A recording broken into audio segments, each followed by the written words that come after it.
कैसे हो बच्चों। देखो, चैप्टर 4 है डिटर्मिनेंट्स। आज हम क्या कराएंगे, प्रॉपर्टीज ऑफ डिटर्मिनेंट्स कराएंगे। ठीक है, जो डिटर्मिनेंट्स होते हैं इसकी क्या प्रॉपर्टीज होती हैं। बच्चों बहुत ही धमाकेदार क्लास होगी, ज़रा ध्यान से देखना। ठीक है, देखो बच्चों, प्रॉपर्टी 1 जो फर्स्ट प्रॉपर्टी होती है वो होती क्या है। ठीक है, ये बताता हूँ। द वैल्यू ऑफ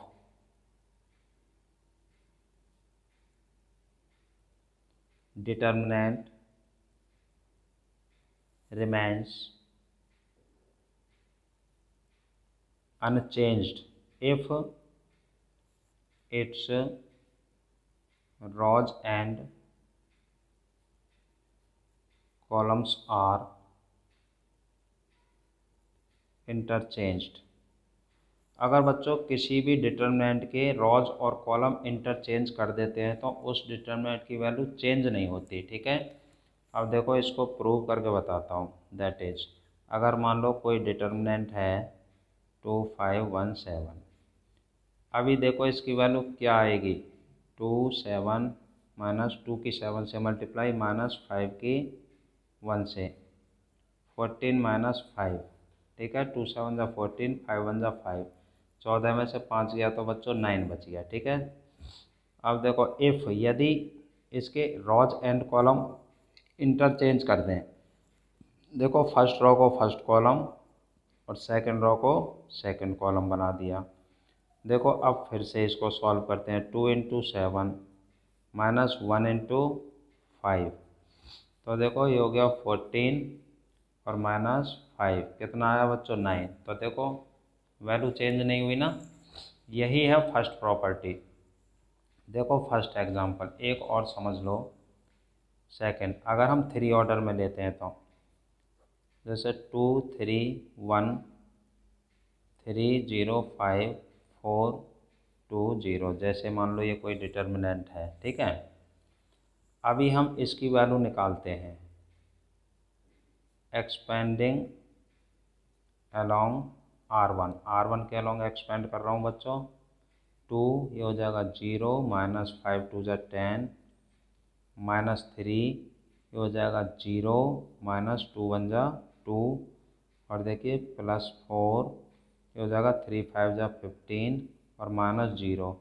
कैसे एक्सपेंड करते हैं बच्चों, ये मैंने बता रखा है डिटर्मिनेंट्स इंट्रोडक्शन में। ठीक है, अब देखिए ये हो गया माइनस 20 माइनस माइनस प्लस का 6, 15 की 4 में गुणा कर देंगे 60 हो जाएगा। ठीक है, अब देखो माइनस का तो हो गया 20 और प्लस का हो गया बच्चों 66, तो ये हो जाएगा 6 में से 2 गया 4, ये बच्चों 46 आ गया। ठीक है, इफ़ यदि ऐसा हो जाए, कैसा, रॉज एंड कॉलम इंटरचेंज कर दें। देखो फर्स्ट रो है 2 3 4 2 3 4, इसे फर्स्ट कॉलम में लिख लिया। सेकंड रो है 3 0 2 3 0 2, सेकंड कॉलम में लिख लिया।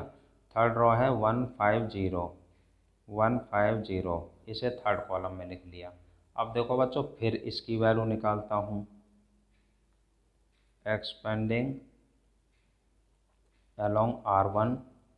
देखिए 2 ये हो जाएगा 0 माइनस 5 2 जा 10, और देखिए माइनस 3 3 0 0 माइनस 5 4 जा 20 और प्लस 1 3 2 जा 6 माइनस 0। कैसे एक्सपेंड करते हैं बच्चों, ये मैंने डिटर्मिनेंट में बता रखा है इंट्रोडक्शन में। तो देखो ये हो गया माइनस 20, ये हो जाएगा माइनस माइनस प्लस का 60 और प्लस का हो जाएगा बच्चों 6। अब देखिए माइनस का तो 20 है और प्लस का हो गया 66, तो क्या बचा 46 बचा। 6 में से 2 गया तो 6 में से 0 गया 6 और 6 में से 2 गया 4।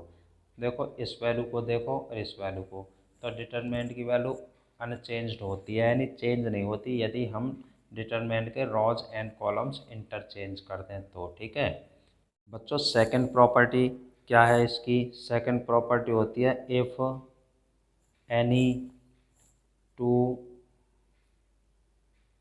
rows or columns of a determinant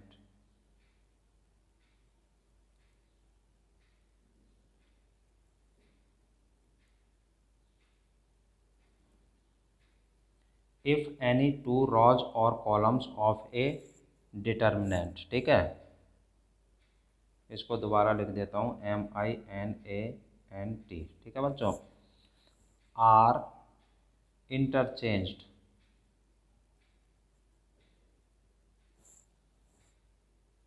then sign of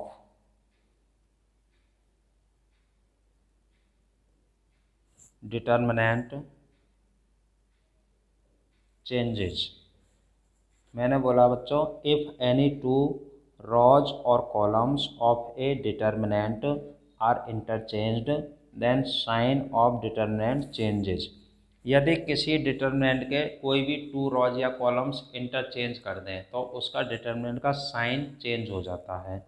अब देखो कैसे, एग्जांपल लेते हैं। जैसे मान लो 205142016 ये डिटर्मिनेंट है बच्चों। ठीक है, अभी इसकी वैल्यू निकालता हूँ तो एक्सपेंडिंग अलोंग R1 के अलोंग एक्सपेंड कर रहा हूँ बच्चों। 2 4 6 जा 24 और -2 -0 ये हो जाएगा 6 -0 और देखिए +5 ये हो जाएगा 1 -0। ठीक है, ये 24 में से 2 गया तो 22 की 2 में गुणा कर दो 44 हो गया। ये बच्चों ये तो 0 ही हो जाएगा। ठीक है, 0 से मल्टीप्लाई हो रही है ब्रैकेट में, ये +5 44 और 5 कितना हो गया बच्चों 49। ठीक है, अभी इसकी वैल्यू 49 है। अब देखो, इफ़ हमने बोला था एनी टू रॉज और कॉलम्स आर इंटरचेंज, इसमें या तो कोई सी दो रॉज या कोई भी टू कॉलम्स इंटरचेंज कर दो, है ना। चलो मैं रॉज कर रहा हूँ, इस रॉज को सबसे ऊपर लिख रहा हूँ और इस वाली रॉ को नीचे लिख देता हूँ।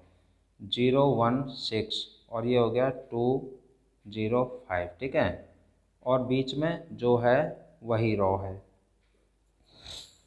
हमने बोला था यदि एनी टू रॉज और कॉलम्स, कोई भी टू रॉज या कॉलम इंटरचेंज कर देते हैं तो जो साइन होता है ना डिटरमिनेंट का वो चेंज हो जाता है। अभी देखो प्लस का 49 है तो इसका मतलब -49 आना चाहिए। अब देखते हैं एक्सपेंडिंग अलोंग R1, तो देखिए बच्चों 0 5 4 20 -0 -1 ये हो जाएगा 5 और -2 2 4 +6 ये हो गया 0 -2 4 8। ठीक है बच्चों, एक्सपेंड कैसे करते हैं मैंने डिटरमिनेंट इंट्रोडक्शन में समझा रखा है।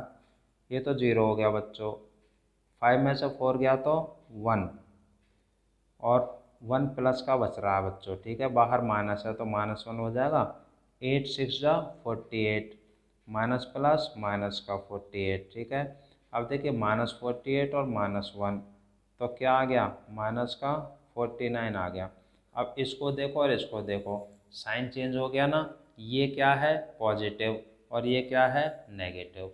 यही तो प्रॉपर्टी है बच्चों। ठीक है, any two rows and columns interchange कर देते हैं तो डिटरमिनेंट का साइन चेंज हो जाता है। ओके ये बच्चों प्रॉपर्टी नंबर 3, प्रॉपर्टी 3 है if any to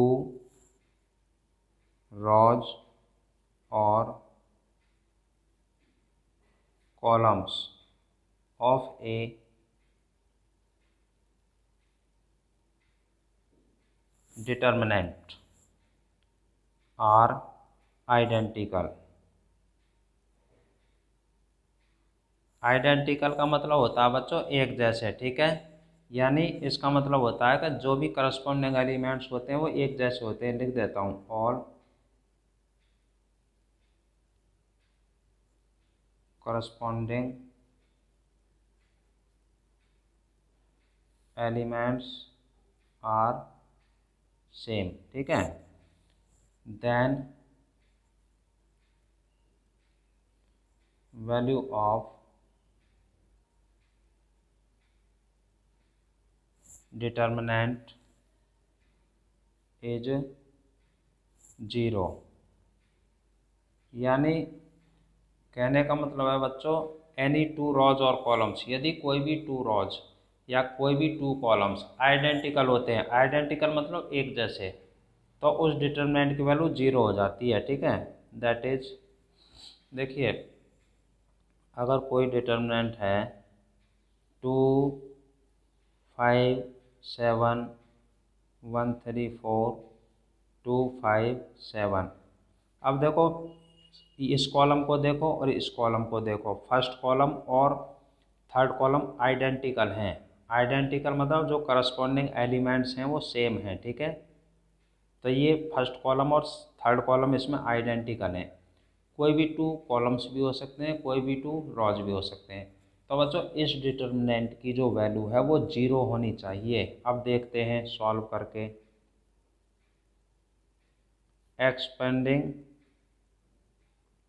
along R1, ठीक है।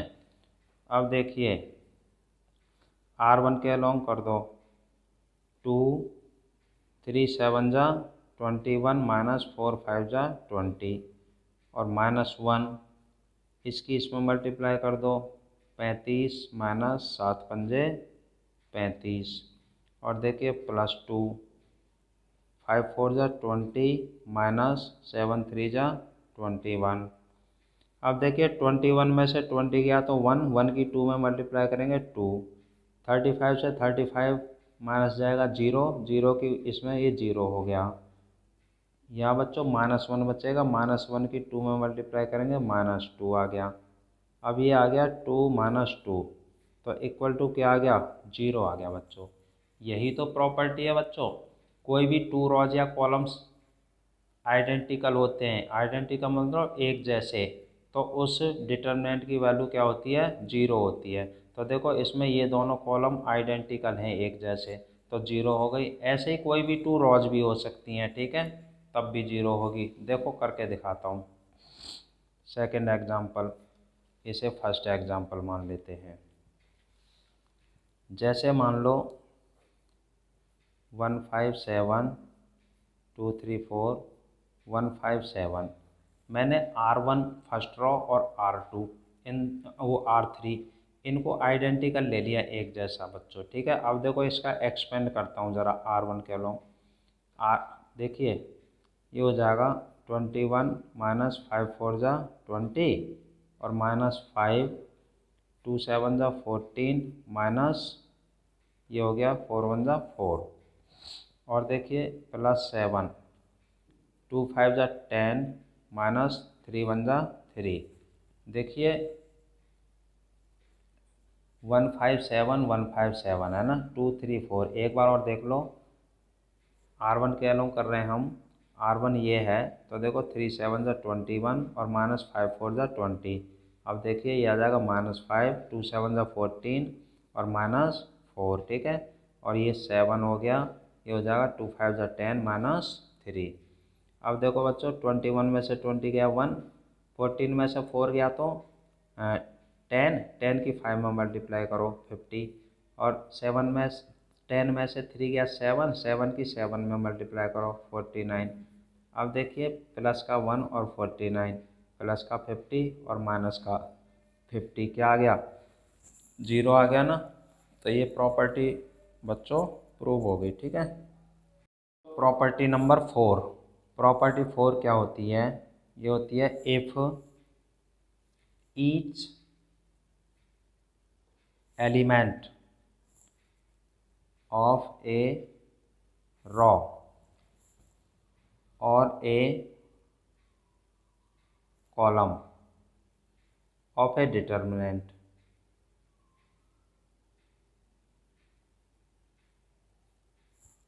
Is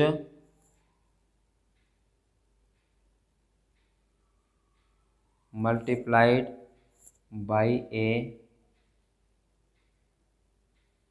constant k, then its value gets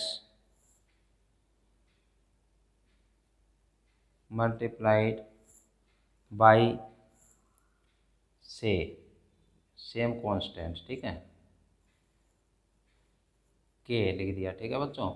ये है if each element of a row or a column of a determinant is multiplied by a constant K then its value gets multiplied by K. यदि किसी determinant में किसी रो या किसी column को के बच्चों एनी कांस्टेंट है, ठीक है, तो देखो किसी कांस्टेंट से मल्टीप्लाई कर देते हैं तो उस डिटरमिनेंट की जो वैल्यू होती है उसमें भी समझ लो उसकी ही मल्टीप्लाई हो जाती है। कैसे हो जाती है, देखो जैसे मान लो डिटरमिनेंट है 2517, ठीक है। अभी देखो इसकी वैल्यू क्या आती है, 2 7 जा 14 हो जाएगा ये, है ना, और ये 5 × 1 5 हो जाएगा। देखो 14 - 5 कितना आ गया बच्चों, 9 आ गया ना।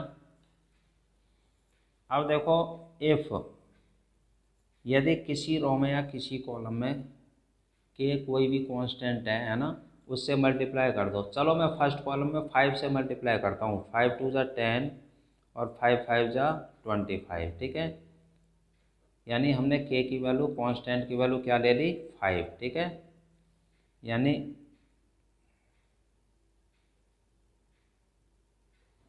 मल्टीप्लाइंग C1/5, C1 मतलब कॉलम फर्स्ट को 5 से मल्टीप्लाई कर दिया है ना। यदि मल्टीप्लाई कर दें हम 5 से तो देखो 5 2 जा 10 5 5 जा 25। अब इसकी वैल्यू देखते हैं, इसके हिसाब से तो ये कह रहा है अगर किसी कांस्टेंट के से मल्टीप्लाई कर देते हैं तो उसकी वैल्यू भी के से ही मल्टीप्लाई होगी।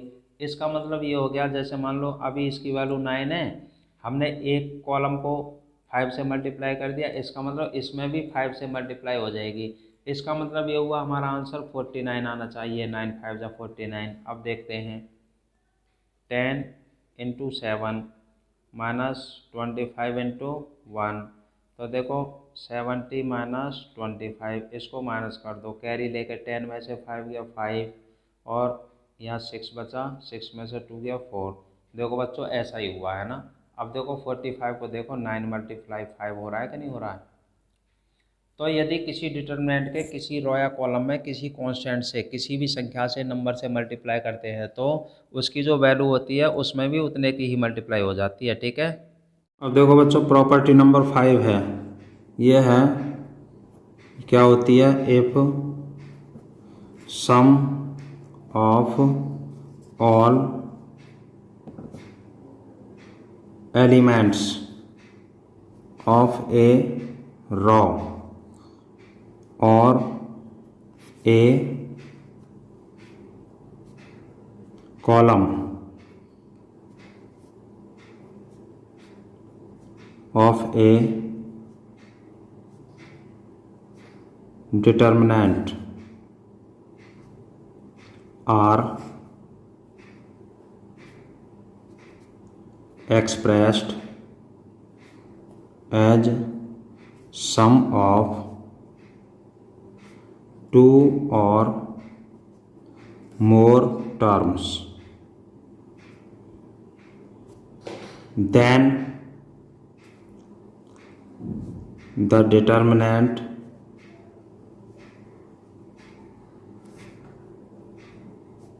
can be expressed as sum of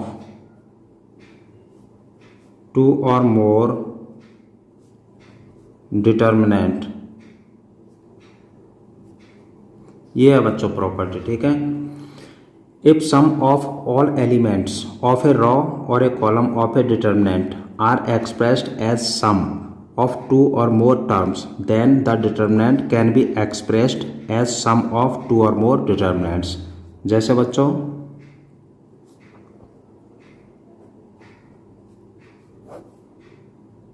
a + alpha, b + beta, C plus gamma L M N P Q R. जैसे मान लो ये कोई डिटर्मिनेंट है, इसमें ये बोला गया किसी भी रो या किसी भी कॉलम में एक से ज़्यादा एलिमेंट अगर सम के रूप में होते हैं तो एक से अधिक डिटर्मिनेंट बन जाते हैं। कैसे बन जाते हैं देखो, इसे हम किस तरह एक्सप्रेस कर सकते हैं। देखो इसमें देखो दो एलिमेंटों के सम के रूप में दे रखी है ना।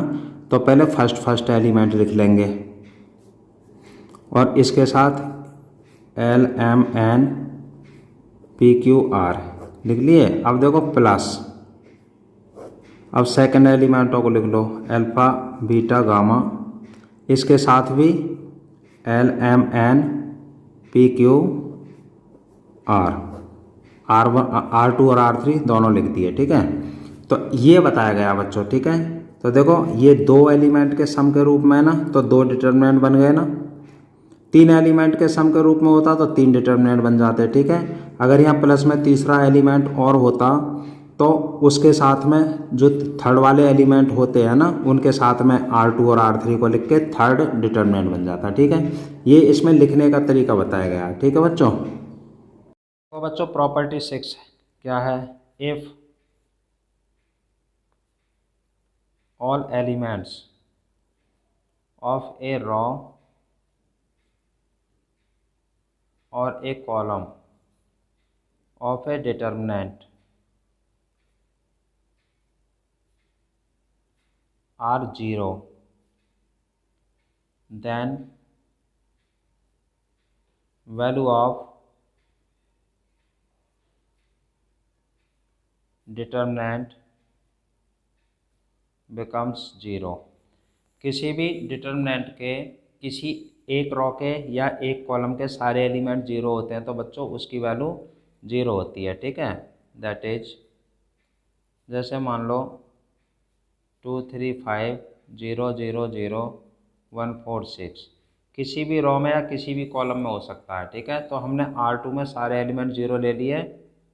अब देखो इसकी वैल्यू निकालते हैं। एक्सपेंडिंग अलोंग R1 कर रहा हूँ मैं। 2 0 माइनस 0 माइनस 3, ये हो जाएगा 0 माइनस 0। ऐसे ही प्लस 5 0 माइनस 0। देखिए 2 ब्रैकेट में 0 बचा, 3 ब्रैकेट में 0 और 5 ब्रैकेट में 0। 0 से किसी भी नंबर की मल्टीप्लाई करते हैं तो बच्चों 0 होता है। तो देखो इक्वल टू 0 आ गया ना। तो किसी भी रो में या किसी भी कॉलम में सारे एलिमेंट 0 होते हैं तो उस डिटर्मिनेंट की वैल्यू क्या होती है, 0। ओके।